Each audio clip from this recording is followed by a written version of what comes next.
That's right. This is almost as impressive as that riff right there, Court. An epic discovery on Apple Hill. Wicked, if you will. 5 generations of cookbooks recently discovered, owned by the founder of High Hill Ranch. Still ahead, the story behind these books, how they're sharing these recipes with the public for the holidays. That's coming up.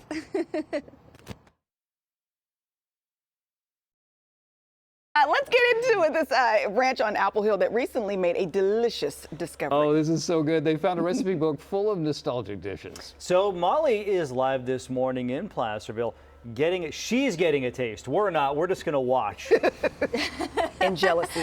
But I can bring some home. Yeah. Okay. We've got our Okay. containers this time, John. Yeah, so, you know, the thing about Apple Hill, it just screams nostalgia, especially a place like High Hill Ranch. So when Kelly here recently discovered these cookbooks, these were owned by the founder of High Hill Ranch, George Visman. He founded it, was it 1950?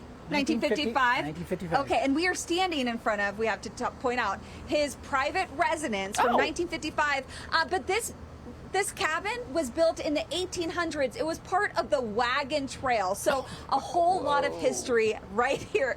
So Kelly, you were recently looking through his things. You're being a little nosy, which we love to do.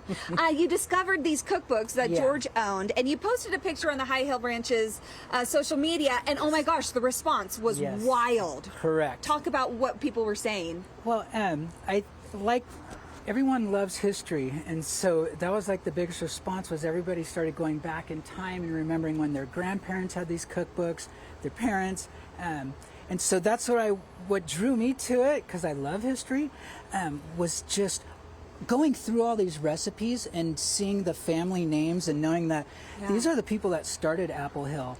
And I was just like, whoa, wait a minute. I'm going to do a recipe. And I got a recipe, and that's what we're going to do today. Yeah, and so this was published by the Apple Hill Growers Association, Correct. not High Hill Ranch. So that people keep asking you, are you going to publish this? Are you going to release them? Right. They're not yours to release, like publish-wise, but you are going to start posting recipes on social media through the holidays so that people can enjoy that nostalgia as well. So this morning, we're going to make something fun. We're going to make some obelskivers, which are Danish pancakes. So let's start mixing the ingredients, and we'll have to, you know, separate this into 2 hours worth of some work. But I do want to point out, as you're mixing, this is all common ingredients. We've got flour, eggs, sugar, baking powder, and baking soda. Yes. Start mixing away. I do want to say a few words about Kelly here. So he married into the family. His wife is 5th generation here with High Hill Ranch and on Apple Hill. He, if you happen to see him when you come visit, used to be a pro skateboarder, one of the first pros. I can still for skate. bands. I still skate. He is a pro. He is a pro.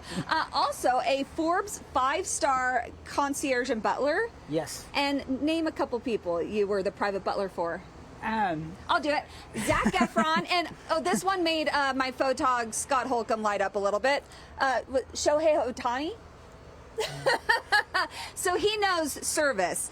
He knows a good recipe. So cool. So if you happen to see him, grab him, ask him, you know, he can tell you some stories. That's pretty cool. Some stories I can't tell. Some stories he can't tell, but you can try to get him out of them. That's what commercial breaks are for, right, Kelly? Yes. So we're mixing together the ingredients. Coming up in the 8 o'clock hour, we will get a little more thorough into the obelskiver recipe. We'll cook it for you. We'll taste it for you. We'll make you want to come up here and get the recipe for yourself. But follow them on Instagram and Facebook so that you can stay updated on all this delicious, delicious nostalgia. How cool is that? That is great. I love this so much. I love this so much. I feel like we're archaeologists who discovered something, but it's just really yummy food. Yeah. I know. And we'll take it. Yeah. Thank you, Molly. Best discovery. Yeah. Right?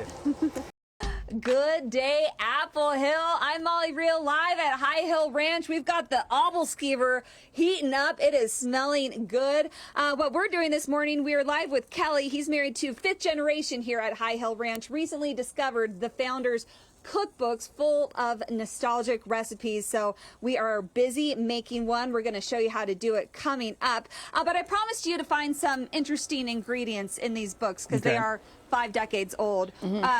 this one, applesauce mandarin cheesecake, calls for 45 chocolate-covered sugar wafer sticks and 3 envelopes unflavored gelatin. There is also many recipes that call for shortening instead of butter, so there you go with that. But the most important thing I need to do right now, John, the first Harry Potter book came out in 1997. You've had nearly 30 years to hear the word Ron Weasley. Boom. My mind is blown. Let me take you back to 1997. I'm a young college student at Fresno State, not reading Harry Potter books. I know. You've had some opportunities to hear the name Ron before, but that's okay. Well, I just Like I said, I know Ron I'll from get Jersey over it Shore. eventually, just not right now. That's my Ron. Yes, my Ron Ron. Weasley. Exactly. He knows. He knows. He knows. Just being in the zeitgeist of pop culture. No, I don't know. You think it would, that like, name just sounds funny. Wash over you. Exactly. See, he didn't know either. So now I feel better. Quit shaming me. Thank you, Molly. Thank you, Molly. I feel like I fell into a particular age where there was like a resurgence of children's movies and books, but I was just a bit too old for them. That's fair. Okay. Like growing up, we had Bugs Bunny, all that kind of stuff, Right, and then yeah. there was nothing for a while. Right.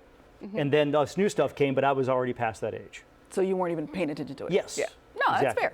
Yeah. And then what was my excuse? Well, you had small kids during that time. Yeah, but I enjoyed that stuff before small kids. Yeah. Well. I don't think he's really into pop culture like that. Yeah. You know what I mean? Yeah. So that just wasn't on his radar. Yeah, mine's more insomnia based. Yeah. So we're done talking about John like he's not here. Let it snow, let it snow, let it snow. Hey, how about this? My kind of wintry weather. Welcome back to Good Day Sacramento. I'm Molly Riehl, live on Apple Hill at High Hill Ranch, actually standing in front of the log cabin of the owner, George Visman, who founded High Hill in 1955. This was actually a stop on the wagon trail in the 1800s. But Kelly here, he's married to fifth generation here at High Hill Ranch, and recently discovered George's old cookbooks. These are cookbooks, everything apple, published by the Apple Hill Growers Association. You had such a response on social media that you decided, hey, for the holidays, I'm going to be sharing some of your favorite recipes online to kind of share the love and the nostalgia with others. Oh. So let's talk about what you are making right here. This is a special one. It was actually nostalgic for you growing up. Yeah, correct. These are called Danish obleskivers. Translated means apple slices. And so it's like a pancake dough in the middle. I'm using the High Hill Ranch applesauce mixed with some of our Golden Delicious apples. And yeah, this is the way it was done 1500, in like around the 1500s. Yep, they would mold their wine with their apples, take it out of the wine, be soft apples, roll it up in dough, and the obleskiver was born. Yeah, and you know, of course, this is a piece of equipment that a lot of people don't have. I did Google it. You can find one pretty easily for about $30 if you want to make this a tradition. It seems to be a really big, like Christmas Eve tradition Yes. for people. Correct. But you will be sharing other recipes that might not need as much equipment, but maybe a little more shortening in place of butter. Gosh, right. You know, High Hill Ranch, for me, even just being here this morning, every time I'm here, it's such nostalgia because I grew up coming here, and there's so much nostalgia surrounding Apple Hill. To be able to share recipes, you know, few things are more nostalgic than food and cookbooks. Yeah. So what does it mean for your whole family that people have had this kind of response to these books? Yeah, it's just neat because Jerry and George, his father, the Vismans, that this is why High Hill Ranch is here, is because of their vision and what they saw. And they were all about making a place where families could come and make memories.